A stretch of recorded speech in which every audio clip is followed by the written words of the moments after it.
Many people have come to me and they've asked me why a lot of people are getting rejected. In fact, more and more people are getting rejected for the UK Global Talent Visa in 2025.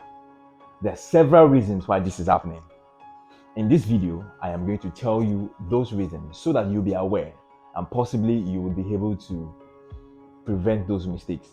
My name is David Adefimlayo. I am popularly known as a tech boss. And you can check me up on LinkedIn if you want to know so much about me and if you want to know the trust, if you want to trust what I do.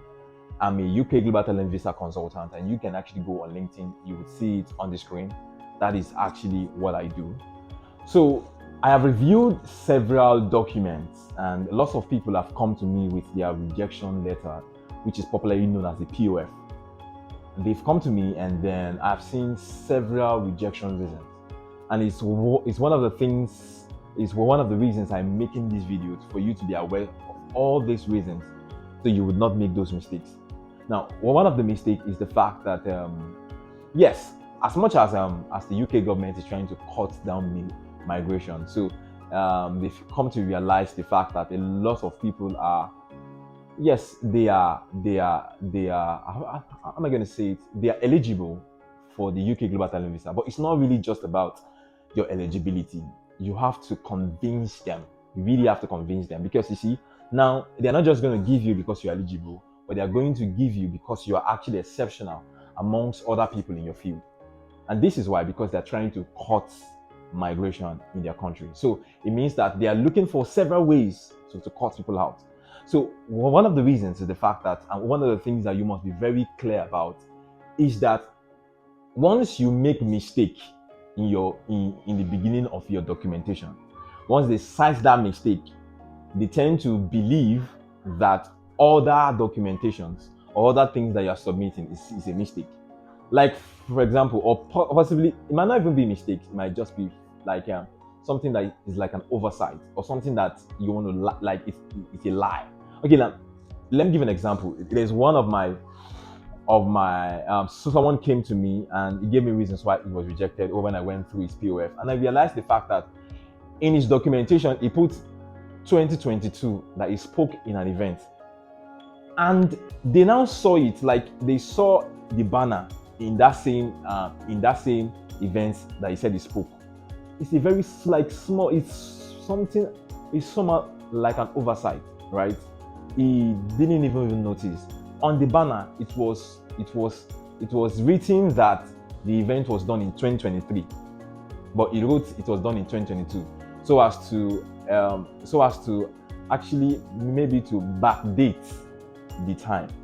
But when they realized that every of his other documentations were flawed, so one of the things you want to do is the fact that you don't want to make any mistake, or you don't want to give platforms for oversight. You want to ensure that every of your things are done in a way that they are truthful and they are error-free. Because once they realize one mistake, all that of your documentation is going to be a mistake.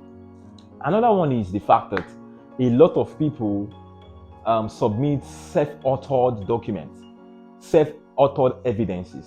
So now, for example, now you want to say, oh yes, I did this, my company, I actually produced this award. I actually I was part of the board members that produce ABC profit in this organization. What they want to see is not your writing. They want your writings to be backed up with evidence. And these evidence are really called third-party evidences. So one thing that you want to write is the fact that, okay, I did this, and this. And possibly you can give screenshots of the websites where your name was being mentioned, or possibly recommendation letters, or no, they are called reference letter. Recommendation letter, they are what I call the big three letters that you must submit. But the reference letters are more like the third-party evidence from somebody saying that, okay, yes, this what you actually wrote is actually very correct. That's like a third-party evidence. So you want to see that you don't write more of self-authored evidence. Write-ups don't really fly for UK Global Talent Visa, and a lot of people really write and do write-ups. You want to submit third-party evidences like reference letter, how your name be mentioned in media for what you actually did or something. So yeah, you can always, if you want to book like a discovery call or possibly a session with me, I would go through your document, review all your packages and everything, and that would help you to submit a very good one. That's just by the way. And another one is the fact that a lot of people do not really choose the right people to write them reference or recommendation letter. Imagine you giving a professor who is not in tech to write your reference letter. It's not in tech, so they are not saying anything he's saying as a very vital stuff.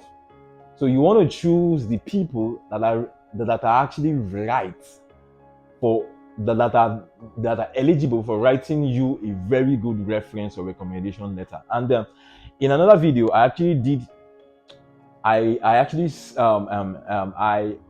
I talked about a lot of things that you need to be looking at when you're writing your reference letter. You can check it in one of my playlists. I've said something about that, so you want to check that. And the last one is that a lot of times people do not really have nationally recognized or internationally recognized awards or anything that is internationally or nationally recognized.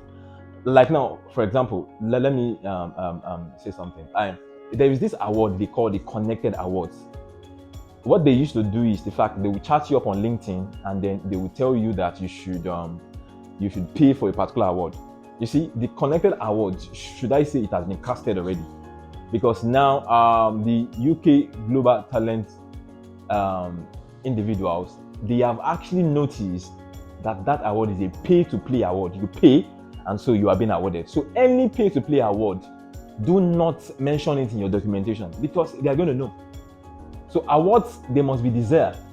There must be something that they gave you because they saw your work, or possibly they recognize you for this particular thing that you're doing. If you pay for a particular thing, there's high chance that the UK Global Talent reviewers, they're going to know. That's one of the reasons why people get rejected.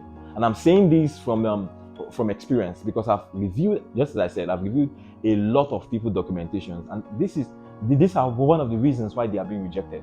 And for me, I do not want you to be rejected, or possibly if you have been rejected before, I think this is going to help. Or possibly, yes, you can actually chat me up on WhatsApp. You can check the description box. You can chat me up and we will talk about why you are being rejected. That is if you have been rejected. And if you have not been rejected, if you are just applying for the first time, what I'm going to do is I'm going to review all your documentation to actually tell you, oh, this can get you rejected and the rest. So that it's going to prevent you time wasting and money wasting, because now I think the application fee is about £550 or something. I'm not really sure about that. So you don't want to waste time. You don't want to get frustrated, and you don't want to get flagged for being rejected by the UK Global Talent visa and you applying again. Yeah. So yeah, that's all. There's also several reasons, but I don't want to make this video very long so that it's not going to be very boring. But yeah, if you want to know more, chat me up on WhatsApp and then we'll get started with your project.